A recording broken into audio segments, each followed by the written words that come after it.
تعالوا بقى النهارده نروح نفطر في نفس المطعم. ملحوظ انا اخر واحد يصيف في البلد دي.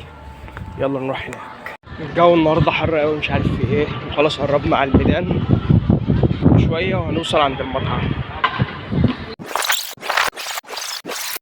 واخيرا وصلنا عند المطعم. هنا بقى قلت النهارده لازم نفطر فطار تاني. قلت هنطلب سندوتش بطاطس، وهنا كنت بفكر احلق. نزل الاكل سندوتش بطاطس، بقالي زمان ما اكلتوش. طلع حلو برضه مش وحش. هنا بقى كله تمام، هنحل. جبت دوناتس بقى. ده جبت الدوناتس في يوم تاني اسمه معايا. دي برضه كانت طعمها حلو، اسمها كلير. قلت بلاش قهوة، نشرب حاجة ساقعة. رحت سألت، قال لي ده عصير مانجا، في عصير مانجا. فقلت نشوف.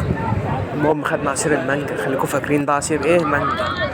هوب، طلع عصير خوخ. طبعا انا اتقفلت. استنوا بارت 2 هتشوفوا اللي هيحصل.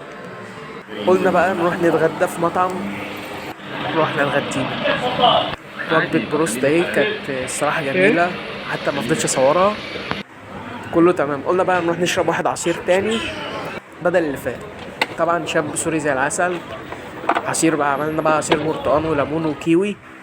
طبعا بيضربوه في الخلاط وهيحط له تلج ويبقى سموزي، وهيبقى ايه، هيعوض الصراحة العصير بتاع الصبح. اتفرجوا بقى. طبعا هنا كنت كله تمام. هيعوض المشمش اللي شربناه الصبح.